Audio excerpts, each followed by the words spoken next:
भंगिया बतहबाएल मैना के द्वार हे। भंगिया बतहबाएल मैना के द्वार हे। भंगिया बतहबाएल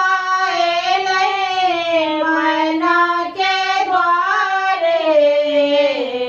भंगिया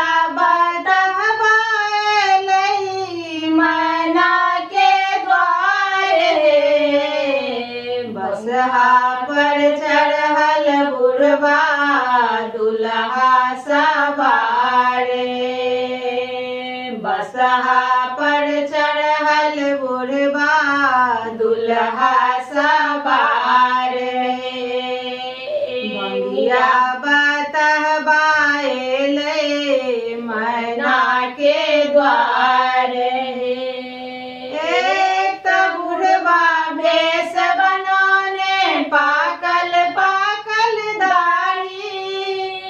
एक बुढ़वा भेष बनौने पाकल पाकल दाढ़ी। पाकल पाकल दाढ़ी बनल छै मदारी हे। पाकल पाकल दाढ़ी बनल छै बसहा पर चढ़ल बुढ़वा दुल्हा सवारे। बसहा पर चढ़ल बुढ़वा दुल्हा सवारे। हुनका घर नहीं आंगन दोसर घर न घरारी। तेसर हुनका ऋण पैंच छन चारिम पैंच उधारी। चारिम पैंच उधारी गौरी के कपार हे। चारिम पैंच उधारी गौरी के कपार हे। बसहा पर चढ़ल बुढ़वा दुल्हा सवार हे।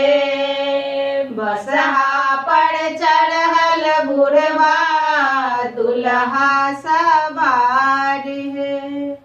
ई सब सुन गौरी के माई पीटत अपन कपार। हमरा गौरी के भाग कर्म है केहन भेलै अभागे। हमरा गौरी के भाग कर्म है केहन भेलै अभागे। केहन अभागल भेलै गौरी के कपार हे। केहन अभागल भेलै गौरी के कपार हे। बसहा पर चढ़ल बुढ़वा दुल्हा सवार हे। बसहा पर चढ़ल बुढ़वा दुल्हा सवार हे।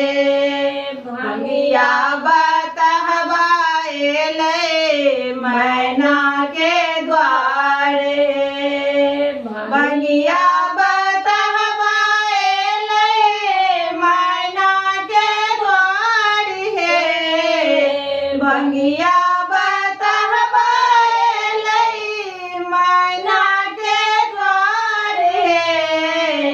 बसहा पर चढ़ल बुढ़वा दुल्हा सवार हे। बसहा पर चढ़ल बुढ़वा दुल्हा सवार।